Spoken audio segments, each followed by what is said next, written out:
Challenging সময়ে বাংলাদেশকে নেতৃত্ব দেওয়ার জন্য প্রধান উপদেষ্টা ইউনূসকে ধন্যবাদ জানিয়েছেন মার্কিন জাতীয় নিরাপত্তা উপদেষ্টা জেক সুলিভান। সোমবার সন্ধ্যায় তাদের দুজনের ফোনালাপে দুদেশের পারস্পরিক স্বার্থ সংশ্লিষ্ট বিষয় উঠে আসে।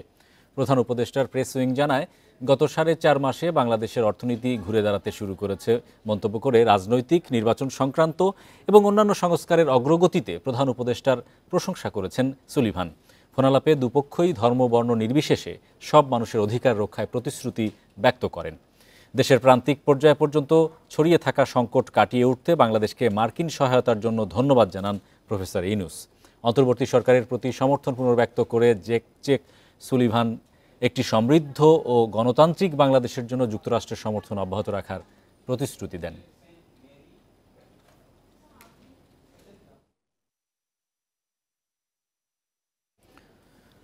পদ্মা সেতু দুর্নীতির ষড়যন্ত্র মামলার পুনরায় তদন্তের সিদ্ধান্ত নিয়েছে দুর্নীতি দমন কমিশন দুদক। নতুন করে তদন্ত হবে সাবেক প্রধানমন্ত্রী শেখ হাসিনার বিরুদ্ধে বঙ্গবন্ধু নভ থিয়েটার দুর্নীতি মামলারও। মঙ্গলবার রাজধানীর সেগুনবাগিচায় ব্রিফিংয়ে এসব কথা জানিয়েছেন দুদক মহাপরিচালক আক্তার হোসেন। দুদকের অনুসন্ধান দল জানিয়েছে, 8 প্রকল্পে শেখ হাসিনার 21,000 কোটি টাকা লোপাটের তদন্তে তথ্য চেয়ে প্রধান উপদেষ্টার সচিব বরাবর চিঠি দেওয়া হয়েছে। দুদক মহাপরিচালক বলেন, অনুসন্ধান দলের সদস্যরা দালিলিক প্রমাণ সংগ্রহের জন্য বিভিন্ন দপ্তরে চিঠি দিচ্ছেন। 1996 সালে ক্ষমতায় থাকাকালে বঙ্গবন্ধু নভ থিয়েটার নির্মাণ প্রকল্পে প্রায় 120 কোটি টাকা লোপাটের অভিযোগ রয়েছে শেখ হাসিনার বিরুদ্ধে। ঠিকাদারি প্রতিষ্ঠান ও পরামর্শক নিয়োগের মাধ্যমে এ টাকা লোপাট করা হয়। ওই ঘটনায় 3টি মামলাতেই শেখ হাসিনাকে প্রধান আসামি করা হয়, কিন্তু পরে অব্যাহতি পান সাবেক প্রধানমন্ত্রী।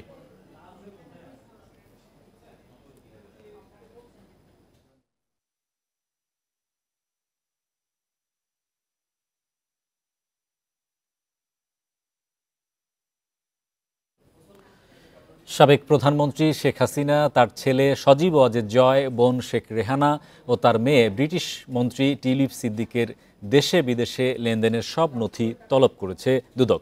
এ বিষয়ে বাংলাদেশ ফিনান্সিয়াল ইন্টেলিজেন্স ইউনিট BFIU-কে চিঠি দিয়েছে দুর্নীতি দমন কমিশন।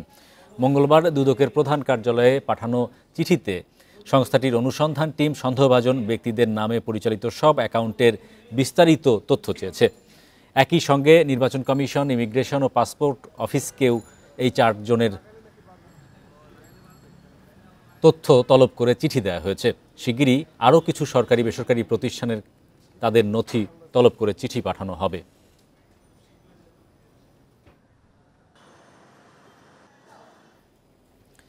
দেশের আবাসন খাতে চলছে ক্রান্তিকাল।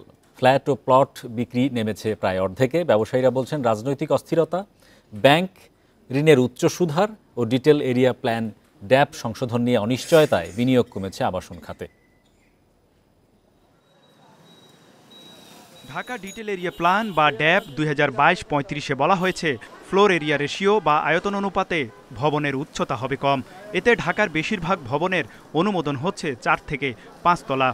এমন আশঙ্কায় আবাসন প্রকল্প অনুমোদনের আবেদন খুবই কম জমা পড়ছে রাজধানী উন্নয়ন কর্তৃপক্ষ রাজুকে। আবাসন খাতের সংগঠন রিহ্যাব বলছে, 2022-23 অর্থ বছরে রাজধানীতে ফ্ল্যাট বিক্রি হয়েছে প্রায় 10,000, আর 2023-24 অর্থ বছরে এই সংখ্যা কমেছে প্রায় অর্ধেকে। ব্যবসায়ীরা বলছেন, রাজনৈতিক অস্থিরতা, ড্যাপ সংশোধন না করা, উচ্চ মূল্যস্ফীতি ও ব্যাংক ঋণের সুদহার বেড়ে যাওয়ায় সংকটে আবাসন ব্যবসা। দেশের বর্তমান পরিবেশ পরিস্থিতি, মানুষ এখন বিনিয়োগ করে কতটুকু এটা নিরাপদ সেটা হয়তো ভাবছে। প্লাস ব্যাংকেও তার হলো সংকট, চাইলে টাকা বের করতে পারতেছে না। আমাদেরও অনেক কাস্টমার টাকা ফ্ল্যাট কিনেছে কিন্তু টাকা দিতে পারতেছে না। ব্যবসায়ীরা বলছেন, উচ্চ মূল্যস্ফীতির প্রভাবে এখন বিক্রি কমলেও ক্রেতাদের আগ্রহ মাঝারি আকারের 1200 থেকে 1500 বর্গফুটের ফ্ল্যাটে। এটা যদি গুলশানের দিকে যে রিকোয়ারমেন্ট, তখন তাদের রিকোয়ারমেন্টটা থাকে 3000 প্লাস মাইনাস, কিন্তু আমাদের মিড রেঞ্জের প্রোডাক্টগুলোর জন্য 1500 প্লাস মাইনাস এরকম ক্লায়েন্টগুলো বেশি আসছে। ক্রেতাদের সময়মতো ফ্ল্যাট ও প্লট বুঝিয়ে না দেওয়ায় আবাসন ব্যবসার মন্দার অন্যতম কারণ। তাই আস্থা ফিরিয়ে আনতেও কাজ করার কথা জানান ব্যবসায়ীরা। যেভাবে প্লট বিক্রি করছি বা যে সময়ের মধ্যে আমার হস্তান্তর করার কথা, এই সময়ে হস্তান্তর দেওয়াই কাস্টমারের সন্তুষ্টিটা এই জায়গায়। আমরা বেস্ট তৈরি করি এবং করে যাচ্ছি অনেক আগে থেকে। 45 ইয়ার্স আমাদের লং জার্নি, আমরা কখনো কোয়ালিটি কনস্ট্রাকশন করিনি। ড্যাব ও অন্যান্য পরিকল্পনার মাধ্যমে ঢাকাকে বিকেন্দ্রীকরণ করা গেলে যেমন দূর হবে আবাসন সংকট, তেমনি ঘুরে দাঁড়াবে আবাসন খাত, বলছেন ব্যবসায়ীরা। তৌহিদ রানা, ইন্ডিপেন্ডেন্ট নিউজ, ঢাকা। রাজধানীতে দ্বিতীয় দিনের মতো চলছে আবাসন খাতের সবচেয়ে বড় আয়োজন রিহ্যাব ফেয়ার। আগারগাঁওয়ের বিআইসিসিতে 2 বছর পর এমন আয়োজনে বেশ উচ্ছ্বাস দেখা গেছে ব্যবসায়ী ও ক্রেতা দর্শনার্থীদের মধ্যে। ক্রেতা আকর্ষণে ব্যবসায়ীরা ফ্ল্যাট প্লট বুকিংয়ে বিশেষ ছাড়, আইফোন ট্যাব সহ নানা উপহার দিচ্ছেন। তারা জানান, বেশিরভাগ ক্রেতা ছোট ও মাঝারি আকারের ফ্ল্যাটের খোঁজ খবর করছেন। মেলায় অংশ নিয়েছে 220টি প্রতিষ্ঠান। আবাসন কোম্পানির পাশাপাশি অংশ নিয়েছে নির্মাণ সামগ্রী ও ঋণদাতা আর্থিক প্রতিষ্ঠান। আয়োজকরা জানান, মেলা আগামী দিনগুলোতে আরও জমজমাট হবে।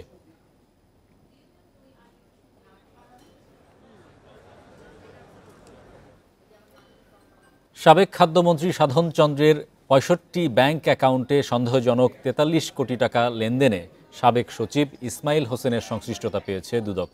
আদালতে হাজিরের পর তাকে গ্রেপ্তার দেখানো হয়। সকালে ঢাকা মহানগর দায়রা জজ আদালতের অবকাশকালীন বিচারক মোহাম্মদ ইব্রাহিম মিয়া শুনানি শেষে এই আদেশ দেন। এদিন দুদকের সহকারী পরিচালক আফনান জান্নাত কেয়া তাকে এ মামলায় গ্রেপ্তার দেখানোর আবেদন করেন। এ সময় বলা হয়, 65 ব্যাংক অ্যাকাউন্টে সাবেক খাদ্যমন্ত্রী সাধনচন্দ্র মজুমদার সন্দেহজনকভাবে 43 কোটি টাকা লেনদেন করেছেন। এর সঙ্গে ইসমাইল হোসেনের সংশ্লিষ্টতা থাকার বিষয়টি তদন্তে বেরিয়ে এসেছে বলে দাবি করছে দুদক। এর আগে শনিবার যুক্তরাষ্ট্র যাওয়ার সময় বিমানবন্দর থেকে ইসমাইল হোসেনকে গ্রেপ্তার করে পুলিশ। পরে অপরাধের সাথে সংশ্লিষ্টতার সন্দেহে 54 ধারায় গ্রেপ্তার দেখিয়ে তাকে 2 দিনের রিমান্ডে পাঠানো হয়। 60টা ব্যাংক অ্যাকাউন্টে সন্দেহজনক লেনদেনের মাধ্যমে 43 কোটি টাকা সন্তোষযোগ্য অর্থাৎ ট্রান্সফার করা হয়েছে। সেই বিষয়ে সন্দিগ্ধ আসামি হিসেবে আমাদের দুদকের তদন্তকারী কর্মকর্তা তিনি একটি আবেদন করেছিলেন, তাকে এই মামলায় সোনারেস দেখানোর জন্য শুনানি শেষে বিজ্ঞ আদালত মঞ্জুর করেছে। বহুজাতিক কোম্পানির ইউনিটগুলোর মধ্যে আন্তর্জাতিক লেনদেনে অডিট শুরু হলেও স্থানীয় শিল্প গ্রুপের প্রতিষ্ঠানগুলোর ক্ষেত্রে আরও সময় নেবে এনবিআর। যদিও বিশেষজ্ঞরা বলছেন, আন্তঃলেনদেনের মাধ্যমে কর ফাঁকি দিতে পারে এমন প্রতিষ্ঠানগুলো। তাদের মতে, কর বৈষম্যের কারণে অসম প্রতিযোগিতায় বাজারে পিছিয়ে পড়তে পারে ক্ষুদ্র ও মাঝারি ব্যবসায়ীরা। দেশের কোনো কোনো শিল্প গ্রুপের অধীনে কয়েক ডজন ব্যবসা প্রতিষ্ঠান আছে। দেখা যায়, একই গ্রুপের একটি প্রতিষ্ঠান বিস্কুট বা রুটি উৎপাদন করে, তাদেরই আরেকটি আটা ময়দা সরবরাহ করে। এর মধ্যে অর্থনৈতিক অঞ্চলে থাকা প্রতিষ্ঠানটি নিজেদের অন্য প্রতিষ্ঠানের চেয়ে বেশি কর সুবিধা পায়। এক্ষেত্রে কর ছাড় পাওয়া ইউনিটটিতে বাড়তি মুনাফা এবং অন্যটিতে কম আয় দেখানোর প্রবণতা থাকতে পারে। বিশেষজ্ঞদের মতে, কর ফাঁকির কৌশল হিসেবে আন্তঃপ্রতিষ্ঠান লেনদেনে পণ্য বা সেবার দাম কম বেশি দেখাতে পারে। ধরুন, একটা লোকাল গ্রুপের একটা প্রতিষ্ঠান আছে যেখানে হয়তো সেটা হয় ইকোনমিক জোনে বা হয়তো একটা রিডিউস রেট ট্যাক্স পেয়ার একটা হয়তো কোনো একটা জায়গায় কাজ করে, তখন তাদের মধ্যেও এই প্রবণতা থাকতে পারে যে যে জায়গায় আপনার কম ট্যাক্স দিতে হয় সেখানে প্রফিটটা বাড়াতে হবে, কারণ ওখানে ট্যাক্স নাই বা ট্যাক্স দিলেও সেটা কম। আবার অন্য জোনে যেগুলো ট্যাক্স এক্সাম্পশন নাই সেখানে প্রফিটটা কমাতে হবে। সো তার মানে কি, খরচগুলোকে আমি ইরেশনালি চার্জ করার মাধ্যমে কোনো জায়গায় ট্যাক্স বেশি দিব, কোনো জায়গায় কি কম দেওয়ার প্রবণতা থাকবে। স্থানীয় শিল্পে আন্তঃপ্রতিষ্ঠান লেনদেনে বিশেষ নিরীক্ষা জরুরি। এজন্য রাজস্ব বিভাগে আলাদা ইউনিট গঠন, দীর্ঘমেয়াদী প্রশিক্ষণ ও বাজেট বরাদ্দের তাগিদ সাবেক এই এনবিআর সদস্যের। একটা প্রতিষ্ঠান অ্যাসোসিয়েট এন্টারপ্রাইজের মাধ্যমে কর ফাঁকি দিবে এবং বৈষম্যমূলক একটি চলবে, মানে কর প্রশাসন চলবে, আরেকটি প্রতিষ্ঠান ইন্ডিপেন্ডেন্ট ব্যবসা করছে, তাদের কর হার যদি বেড়ে যায়, সেটা আসলে অসমতা তৈরি করবে এবং অসম প্রতিযোগিতার সৃষ্টি করবে। এবং এই ক্ষেত্রে আমরা রাজস্ব বঞ্চিত হবে। সমতা নিশ্চিত করতে চাই, একটা সাম্য নিশ্চিত করতে চাই, তাহলে আমার ট্রান্সফার প্রাইসিং সিস্টেমটাকে শক্তিশালী করা দরকার। এছাড়া পর্যবেক্ষকরা বলছেন, ট্রান্সফার প্রাইসিং অডিট হয়রানি মুক্ত রাখায় গুরুত্ব দিতে হবে কর প্রশাসনকে। এজন্য আন্তর্জাতিক মান অনুযায়ী নীতিমালা তৈরি ও বাস্তবায়ন জরুরি। Hari Saha, independent news, Dhaka. স্বপ্নের পদ্মা সেতু হয়ে যাত্রা শুরু হলো খুলনা ঢাকা রুটের ট্রেনের। জাহানাবাদ এক্সপ্রেস ভোর 6টায় খুলনা থেকে ছেড়ে 10:30টার দিকে পৌঁছায় ঢাকার কমলাপুর। ট্রেন চলাচল উপলক্ষে এক প্রেস ব্রিফিংয়ে রেল উপদেষ্টা মোহাম্মদ ফাউজুল কবির খান বলেন, অপব্যয়ের কারণেই রেলের দুর্দশা কাটছে না। ব্যয় কমানোর কৌশল গ্রহণ করে রেলের আয় দিয়েই ব্যয় মেটাতে হবে বলে জানান তিনি। ভোর ৬টায় খুলনা ছেড়ে যায় জাহানাবাদ এক্সপ্রেস। প্রথমবারের মতো পদ্মা সেতু পার হয়ে পৌঁছাবে রাজধানী ঢাকায়। ২১২ কিলোমিটার পথ কমায় ঢাকায় যেতে সময় লাগছে মাত্র পৌনে ৪ ঘন্টা।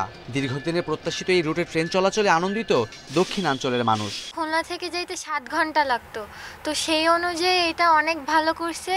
বিশেষ করে যারা অফিস করবে তাদের জন্য এটা খুব ভালো। স্বল্প সময়ের ভিতরে চলে যাবে, এজন্যই ভালো লাগতেছে।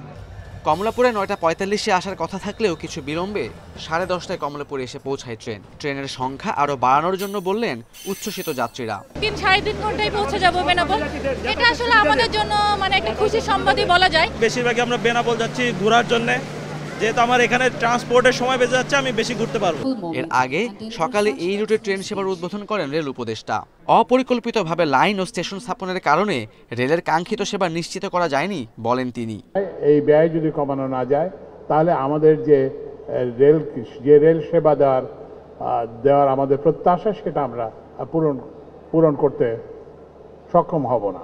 অনুষ্ঠানে বিশেষ অতিথির বক্তব্যে চীনের রাষ্ট্রদূত বলেন অন্তর্বর্তী সরকারকে সব ধরনের সহায়তা দেবেন তারা। আমরা বাংলাদেশের উন্নয়নে বিশ্বাস করি, আর সব সময়ের মতো বাংলাদেশের অগ্রগতিতে পাশে থাকবে চীন। চলমান এবং ভবিষ্যতের প্রকল্পে চীন সর্বোচ্চ সহযোগিতা করবে বাংলাদেশকে। ঢাকা খুলনা ঢাকা রুটে চালু হওয়া জাহানাবাদ এক্সপ্রেসের আসন সংখ্যা 768টি। পদ্মা সেতু হয়ে ঢাকা বেনাপোল ঢাকা রুটেও চালু হচ্ছে আরেকটি ট্রেন। স্বপ্নের পদ্মা সেতু দিয়ে ঢাকা খুলনা ঢাকা ও ঢাকা বেনাপোল ঢাকায় দুজোড়া ট্রেন চালু করল রেলওয়ে কর্তৃপক্ষ। এতে একদিকে যেমন বাঁচল সময়, অন্যদিকে বাঁচবে খরচও। যাত্রীরা বলছেন ট্রেনের সংখ্যা বাড়ানোর পাশাপাশি নিশ্চিত করতে হবে যাত্রী সেবার মান। Khaled Raihan, independent news, Dhaka. শীত আসলেই দেশ জুড়ে বেড়ে যায় টাঙ্গাইলের তৈরি শাল চাদরের চাহিদা। শাল চাদর তৈরিতে এ সময় ব্যস্ত সময় পার করেন এ শিল্পের সাথে জড়িত মালিক শ্রমিকরা। তবে উদ্বেগ বাড়ছে সুতার মূল্য বৃদ্ধি নিয়ে। অন্যদিকে পুঁজি স্বল্পতায় ভুগছেন এ পেশার সাথে জড়িতরা। তাই সরকারি সহায়তার দাবি করছেন ব্যবসায়ীরা। টাঙ্গাইলের সদর, বাসাইল ও দেলদুয়ারে তৈরি হচ্ছে বাহারি রঙের চাদর। রঙিন সুতোয় তৈরি আকর্ষণীয় ডিজাইনের এসব চাদর মন জয় করেছে নানা বয়সী মানুষের। চাহিদা বেশি থাকায় দম ফেলার সময় নেই কারিগরদের। পুরুষের পাশাপাশি নারী শ্রমিকরা চাদর তৈরি করে পরিবারের জন্য বাড়তি আয় করছেন। এতে তাদের সংসারে এসেছে সচ্ছলতা। তবে নিত্যপণ্যের ঊর্ধ্বমুখী বাজারে মজুরি বাড়ানোর দাবি জানিয়েছেন শ্রমিকরা। বাচ্চা লেখাপড়া করাইছি, মেয়ে বিয়ে দিয়ে দিছি। সারাদিন কাজ করে 400-300 কাজ হয়, মজুরি বাড়ায় না। জিনিসপাতির দাম বাড়া, আমার দাম বাড়ে না। বছরে বোনাস দেয় 1000 টাকা। তাঁত মালিকেরা জানান গত কয়েক বছর চাদরের বাজার বেশ মন্দা গেলেও এ বছর বিক্রি কিছুটা বাড়তি। তবে সুতা ও অন্যান্য উপকরণের মূল্য বৃদ্ধি পাওয়ায় কাঙ্ক্ষিত লাভ হচ্ছে না তাদের। আমাদের স্টকে থাকে মূলত 8-9 মাস চাদর স্টকে থাকে, এরপরে 2 মাস বিক্রি হয় শীতের সিজনে মূলত। আমাদের মূল প্রবলেমটা হচ্ছে কাপড় প্রোডাকশন দিতে গিয়ে আমাদের ক্যাশ ক্যাপিটালের ঘাটতি। ঋণ পাওয়ার সুবিধা সহ এই শিল্পকে টিকিয়ে রাখতে প্রয়োজনীয় পদক্ষেপ নেওয়া হবে বলে জানালেন প্রশাসনের কর্মকর্তারা। শাল তৈরির সঙ্গে যে সকল কারিগররা জড়িত আছে তাদের মূলধনের সংকটের কারণে কাজ করতে সমস্যা হচ্ছে। তা আমরা চেষ্টা করছি জেলা প্রশাসনের পক্ষ থেকে যে তাদের মূলধনের সমস্যা দূর করার জন্য আমরা ইতিমধ্যেই এই সংশ্লিষ্ট মন্ত্রণালয়ের সঙ্গে যোগাযোগ করেছি। বর্তমানে জেলায় প্রায় 5000 মানুষ এই পেশার সাথে জড়িত। Independent news. ব্যক্তিশ্রেণী ও প্রাতিষ্ঠানিক করদাতাদের বার্ষিক আয়কর বিবরণী বা রিটার্ন জমা দেওয়ার সময় আবারও বাড়ানো হয়েছে। মঙ্গলবার জাতীয় রাজস্ব বোর্ড এনবিআর এক প্রজ্ঞাপনে এ তথ্য জানায়। অনলাইন ও অফলাইন উভয় ক্ষেত্রেই এই নতুন সময়সীমা কার্যকর হবে। এনবিআর জানিয়েছে রিটার্ন দাখিলের সময় বাড়ানোর জন্য বিভিন্ন পেশার করদাতাদের পক্ষ থেকে অনুরোধ জানানো হয়। সেই অনুরোধে সাড়া দিয়ে রিটার্ন জমা দেওয়ার সময় 31 জানুয়ারি পর্যন্ত বাড়ানোর সিদ্ধান্ত নেওয়া হয়েছে। এছাড়া প্রাতিষ্ঠানিক করদাতাদের জন্য আয়কর রিটার্ন জমা দেওয়ার সময় নির্ধারিত করা হয়েছে 15 ফেব্রুয়ারি পর্যন্ত। এর আগে গত 23-24 করবর্ষে 31 জানুয়ারি পর্যন্ত ব্যক্তি করদাতাদের রিটার্ন জমা দেওয়ার সময় বাড়ানো হয়েছিল। এরই মধ্যে 3,75,000 করদাতা অনলাইনে ই রিটার্ন দাখিল করেছেন। সাধারণত 30 নভেম্বর পর্যন্ত রিটার্ন দাখিলের সময় নির্ধারিত থাকে।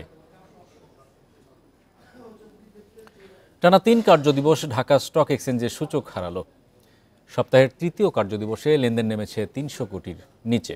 মঙ্গলবার ডিএসইতে লেনদেন হয় 275 কোটি 76 লাখ টাকা। প্রধান সূচক ডিএসইএক্স 1 পয়েন্ট কমে দাঁড়িয়েছে 5169 পয়েন্টে। হাতবদল হওয়া 395 কোম্পানির মধ্যে দর বেড়েছে 150টির, কমেছে 159টির এবং অপরিবর্তিত ছিল 86টি শেয়ার ও মিউচুয়াল ফান্ডের দর। সবচেয়ে বেশি লেনদেন হওয়া প্রতিষ্ঠানের তালিকায় প্রথম ওরিয়ন ইনফিউশন, আর দরবৃদ্ধির শীর্ষে ছিল খুলনা প্রিন্টিং।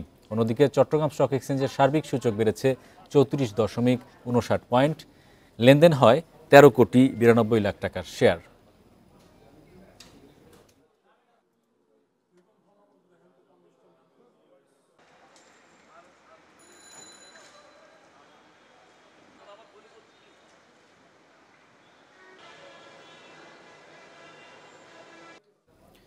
এবারে জানাবো বিশ্বের প্রধান প্রধান মুদ্রার সাথে টাকার আজকের বিনিময় হার। দর অপরিবর্তিত। যুক্তরাষ্ট্রের ডলার বিনিময় হয়েছে 120 টাকায়, কমেছে যুক্তরাজ্যের পাউন্ডের দর, বিনিময় হয়েছে 157 টাকা 94 পয়সায়। ইউরোর দরও কমেছে, বিনিময় হয়েছে 130 টাকা 96 পয়সায়। দর অপরিবর্তিত। ভারতীয় রুপির বিনিময় হয়েছে 1 টাকা 45 পয়সায়।